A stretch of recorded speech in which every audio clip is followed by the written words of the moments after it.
Hello à tous, aujourd'hui on va utiliser notre API qu'on vient de faire dans le cours précédent avec une application React.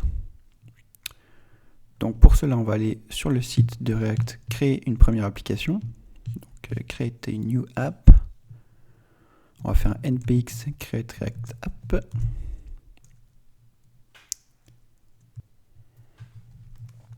Donc on va lancer notre application maintenant que c'est téléchargé, donc avec le yarn start comme il nous propose. Donc déjà je vais aller dans mon app, yarn start. En même temps, vous pouvez voir que je viens de lancer aussi mon API, enfin le projet de mon API. Donc Chrome nous l'ouvre automatiquement. On va le mettre ici.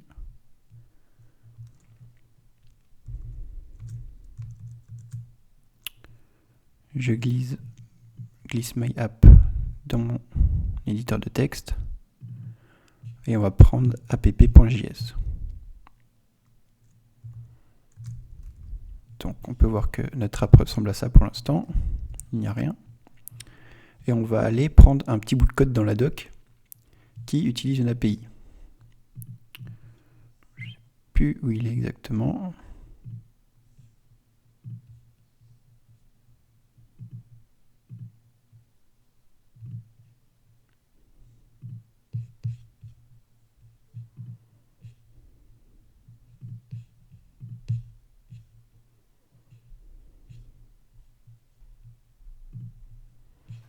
Voilà, donc dans FAQ Ajax API, on a un petit exemple de composants qu'on va récupérer.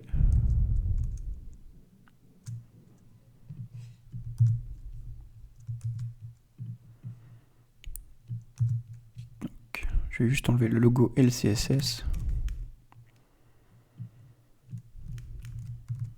Et là, on est bon. Voilà, donc on va regarder un petit peu ce que fait le composant. Donc il y a un constructeur qui va initialiser 3 states. Donc il y a error qui est par défaut à nul. Donc, on espère qu'il restera à nul.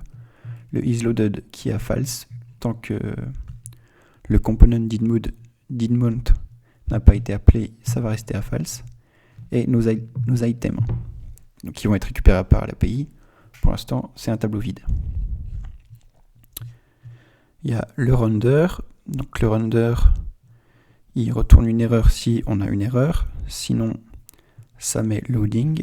Et sinon, on a un return d'une liste. Donc UL. Et chacun de nos items est dans un LI. Donc une fois que le render a fini de rendre, il y a le component didmount qui est appelé et qui va appeler notre API. Donc là, on va devoir juste changer l'URL. Et ensuite, quand l'URL aura bien été appelé, le isLoaded va passer à true. Nos items vont être dans result.item. Et s'il y a une erreur, le systate, enfin, le isLoaded va être à true aussi. Mais cette fois, il va renvoyer l'erreur qui va être dans notre render ensuite. Donc, l'URL de notre API, elle se trouve ici.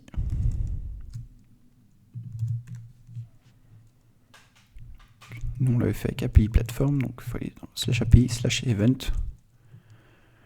Dans le tutoriel, on avait fait plusieurs events. On avait quelques-uns, il me semble. On avait 2. Donc on peut voir qu'on a dans hydra de .member, on a 2 events, un concert de plein air et une réunion de préparation du concert. Donc chacun des éléments, ils ont un name, un datetime et un nombre de participants.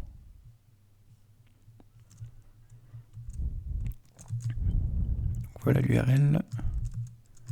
On copie-colle. Voilà, et dans le result, donc nos items, ça va pas être result.item, comme dans l'exemple. Nous, ça va être result. Et après, dans le result, il faudra prendre hydra de .member.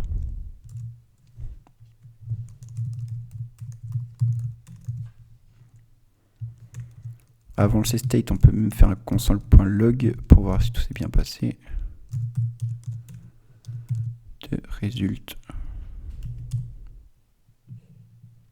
On peut même faire comme ça. Voilà, on va aller voir notre application.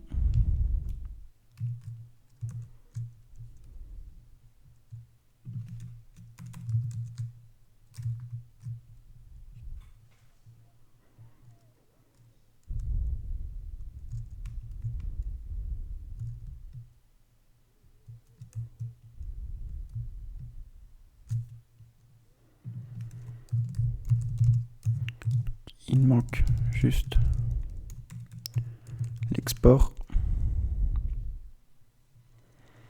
Et voilà, on a une liste avec nos 2 entités récupérées par l'API. On peut voir dans le console.log de notre résulte qu'on a bien les 2 champs. C'est parfait.